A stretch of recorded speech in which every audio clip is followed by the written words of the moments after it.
Bismillahirrahmanirrahim. Hai semuanya, kembali lagi di Biomed Official, channel kajian matematika.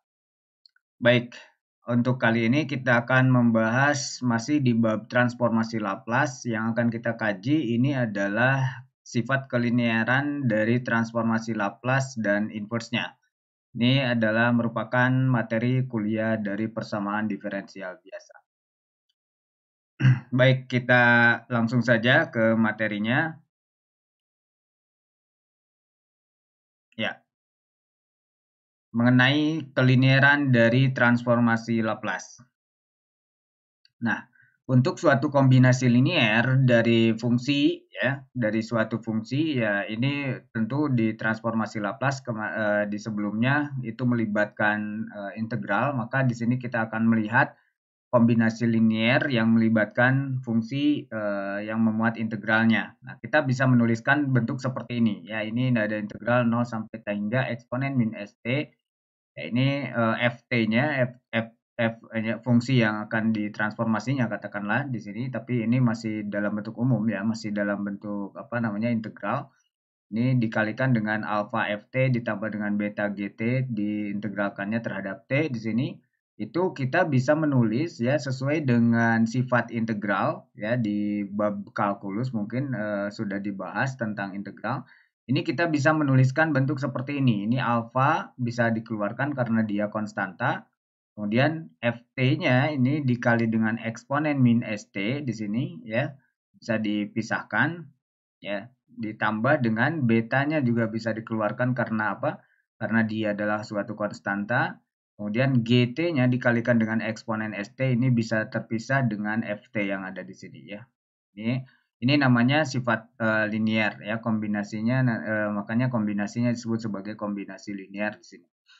Nah, perhatikan bahwa kalau kita lihat di bagian ini ya, ini adalah operasi transformasi sebetulnya ya. Ini integral dari 0 sampai T hingga eksponen min st ft dt ya. Kemudian ini beta beta ini juga transformasi transformasi Laplace ya. Ini dari sini.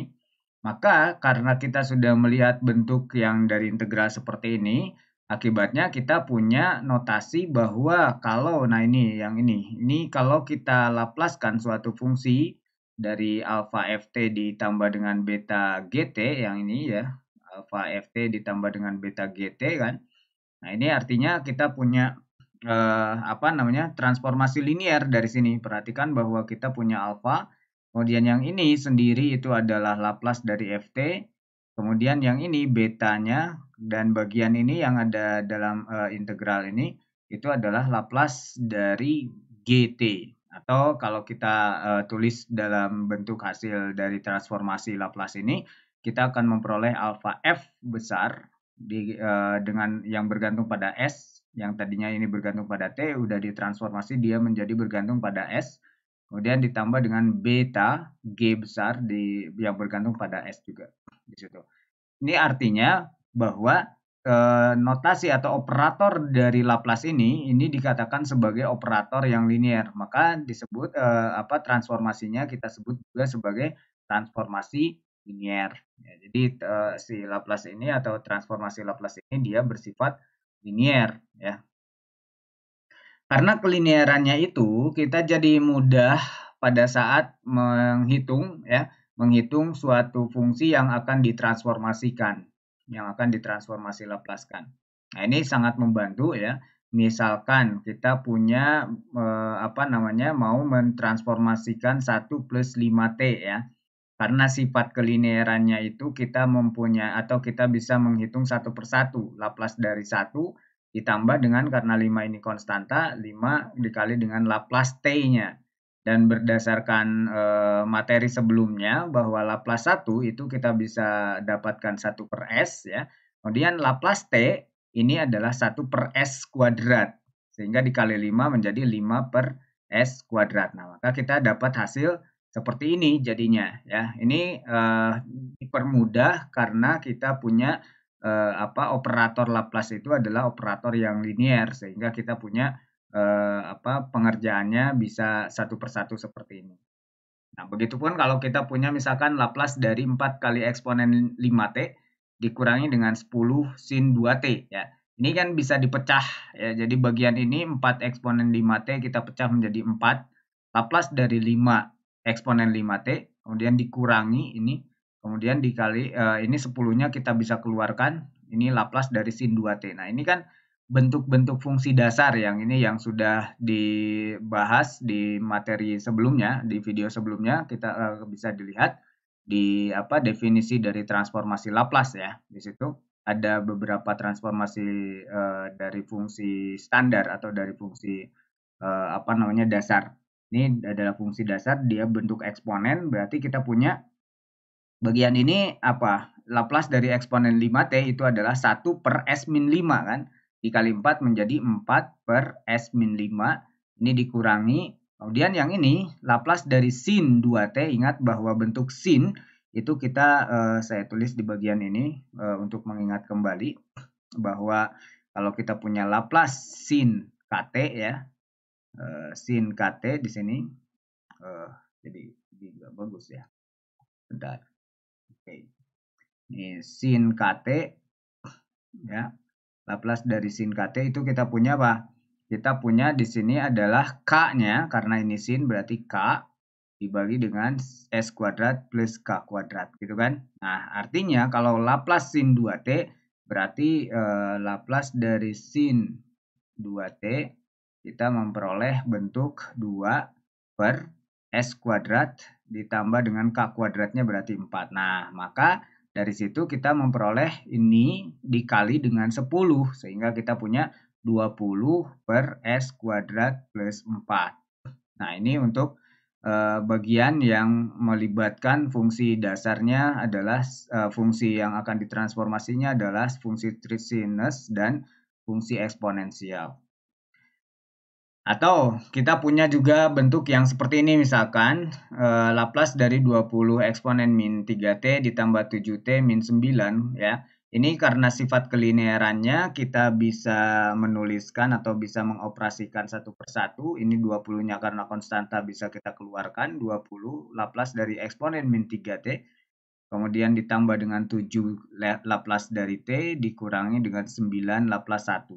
Kalau kita lihat di sini Laplace dari eksponen min 3T itu adalah seperti yang sebelumnya itu adalah 1 per S min 3 ya. Jadi kalau saya tulis di sini yang ini hasil dari sini adalah 1 per S min 3 ya, ini jadi plus sebetulnya ini biar kelihatan aja polanya ya. Kemudian ditambah yang ini Laplace dari T kan kita udah hitung sebelumnya, ini 1 per S kuadrat. Kemudian yang ini adalah 1 per S. Sehingga kalau kita kalikan dengan konstantanya yang ini adalah jadi 20 per S plus 3. Kemudian yang ini jadi 7 per S kuadrat. Yang ini jadi min 9 per S. Nah, ini kita sudah dapat hasil dari transformasi Laplace dan tentu bagian hasil dari transformasi Laplace ini dia adalah bergantung pada variabel S sekarang. Ini udah ditransformasi soalnya. Tidak bergantung pada T lagi. Oke, itu beberapa contoh penggunaan atau pemanfaatan sifat kelinearan dari transformasi Laplace ya. Nah, sekarang kita akan melihat bagaimana dengan inverse-nya.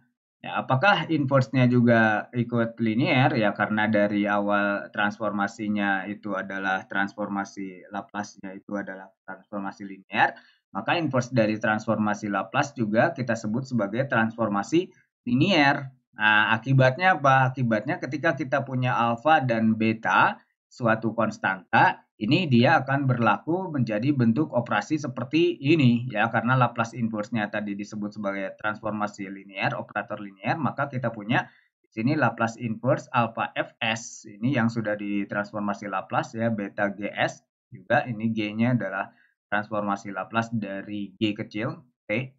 Ya, sama dengan ini karena kelinearannya itu kita memperoleh alfa ini bisa dikeluarkan ya. Jadi ini alfa, ini Laplace inverse Fs ditambah dengan beta Laplace inverse Gs. Nah, ini juga sama ya, bisa mempermudah kita dalam pengerjaan Laplace nantinya dengan memanfaatkan sifat kelinearan daripada inverse transformasi Laplace ini.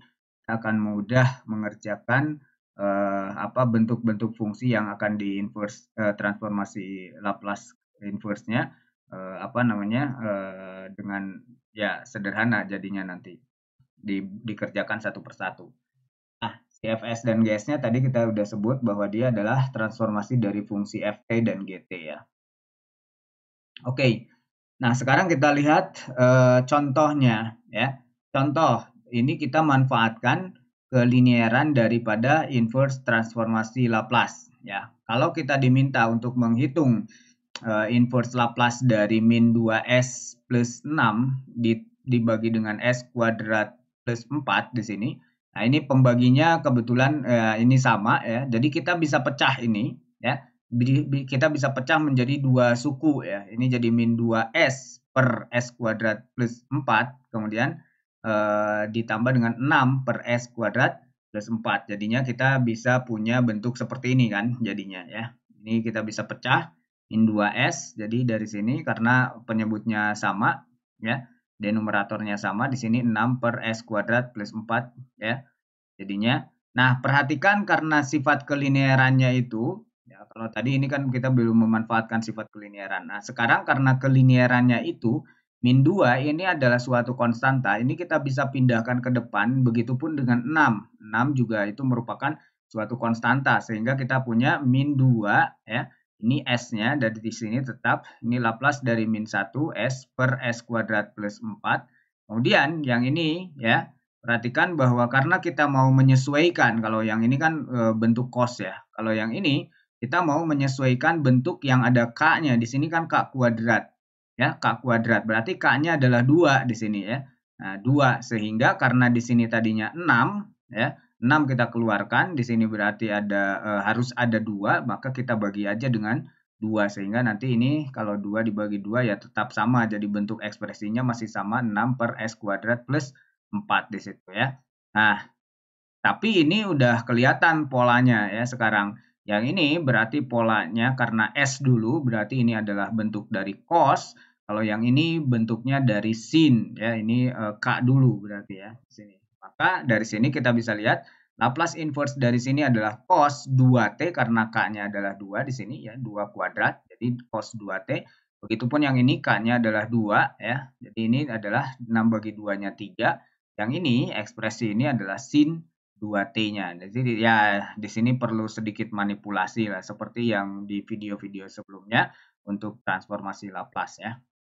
Nah, maka inverse Laplace dari fungsi ini ya, itu kita punya min 2 cos 2t plus 3 sin 2t sekarang. Nah, ini memang mudah dikerjakan karena bagian ini S kuadrat plus 4-nya atau bagian denumeratornya itu sama ya sukunya. Jadi langsung bisa kita pecah. Tapi kalau kita punya kondisi faktor bagian penyebutnya itu terdiri dari beberapa faktor, nah itu yang perlu teknik tersendiri untuk memecahkan terlebih dahulu untuk dipecah ya, untuk dibuat partisi parsial sehingga nanti kita bisa gunakan atau memanfaatkan kelinieran dari inverse Laplace itu sendiri. Nah, perhatikan ini ada satu contoh yang melibatkan dekomposisi parsial ya, dekomposisi parsial ya, fraksional ya. Jadi di bagian ini kita diminta untuk menginverse Laplacekan dari suatu fungsi s kuadrat plus 6s plus 9 ya dibagi dengan s min 1, s min 2, s plus 4. Perhatikan bahwa bagian denumeratornya ini itu merupakan atau terdiri dari beberapa faktor ya, ada s min 1-nya, ada s min 2-nya, ada s plus 4-nya. Berarti kalau mau dipecah ini seperti yang tadi ya, jadi s kuadrat per ini enggak bisa langsung ya. Tapi kita memerlukan teknik yaitu teknik dekomposisi parsial di situ ya, fraction parsial atau pembagian parsial ya.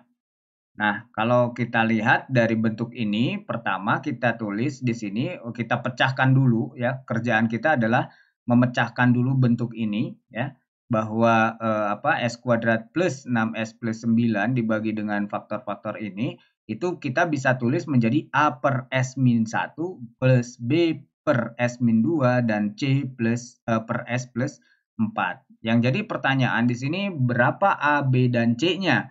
Nah, itu kita kali ini aja kan, kali silang ini bagian ini ya.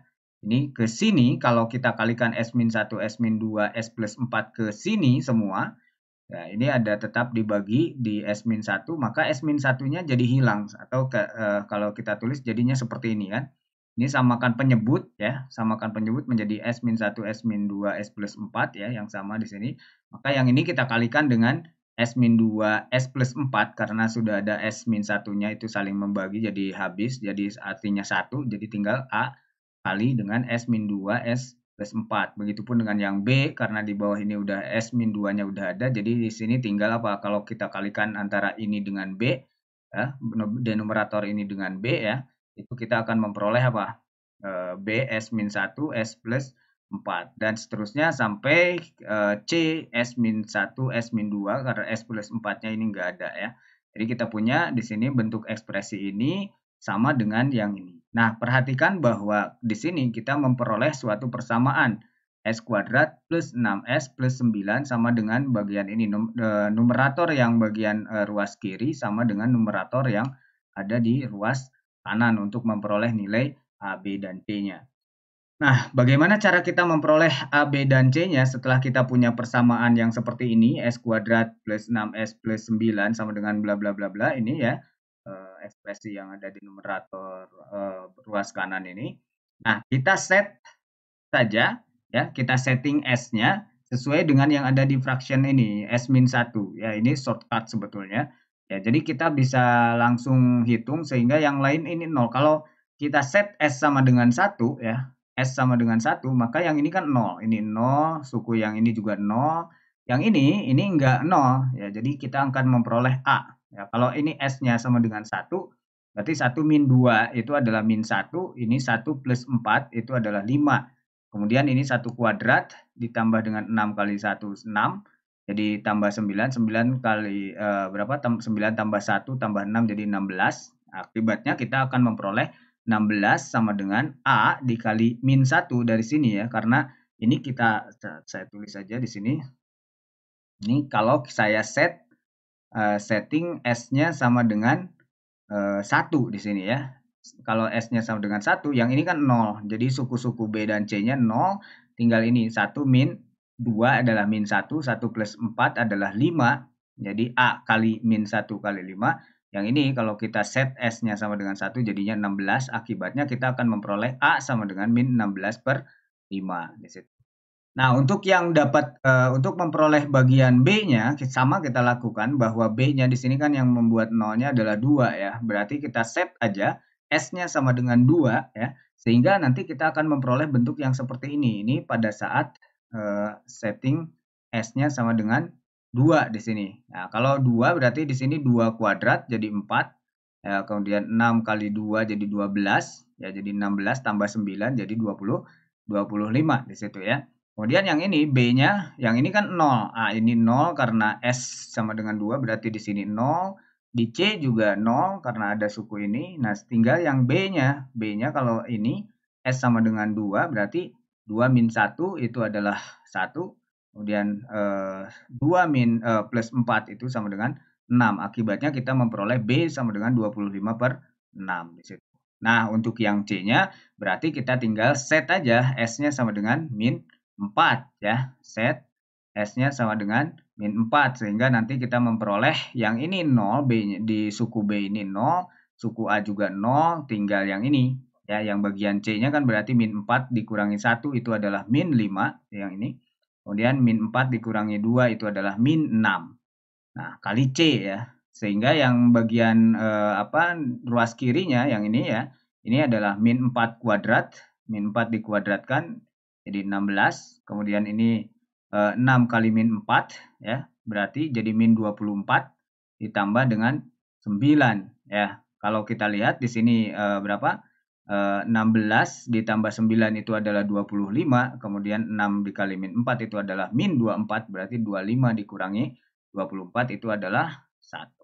25 kurangi 24, 1. Sehingga dari situ kita memperoleh C-nya sama dengan 1 per 30. Nah, sekarang Ini sudah terpisah nih, A, B, dan C-nya sudah dapat. A-nya min 16/5, B-nya 25/6, kemudian C-nya sama dengan 1/30. Sehingga kita bisa menuliskan Laplace inverse dari bentuk ini ya. Ini bisa ditulis min 16/5 tadi, kemudian 25/6, kemudian 1/30. Akibatnya Laplace inverse-nya kalau kita Laplace inverse-kan di sini semua. Ya, ini sama halnya dengan kita Laplace inverse-kan bentuk yang ini gitu ya. Ini semua. Ya, jadi kita memperoleh ini min 16/5 kan itu adalah suatu konstanta, ini bisa dikeluarkan. Jadi akhirnya kita punya Laplace inverse dari 1/S min 1. Kemudian ini ada 25/6 juga bisa keluarkan ya. Kemudian ini ada Laplace inverse inverse Laplace dari 1/S min 2. Kemudian ditambah dengan yang ini 1/30 juga keluar dari inverse Laplace ya. Inverse Laplace ini dari 1/S plus 4. Ya, akibatnya dari sini kita memperoleh apa? Kita memperoleh ini min 16/5 yang ini ya 1/S min 1 itu kan eksponen eksponen T. Kemudian yang ini eksponen 2T dan yang ini adalah eksponen min 4T ya. Kita tinggal kalikan aja dengan konstantanya. Kemudian dijumlahkan hasilnya kita memperoleh Laplace inverse Laplace dari bentuk fungsi S kuadrat plus 6S plus 9 dibagi dengan S min 1 dikali S min 2 dikali dengan S plus 4 gitu. Ya. Nah, itulah cara memanfaatkan kelinieran dari transformasi Laplace berikut dengan inverse Laplace itu sendiri yang bersifat linier sehingga kita bisa mudah menyelesaikan perhitungan transformasi ataupun inverse-nya. Oke, terima kasih. Sampai ketemu di video berikutnya. Salam matematika.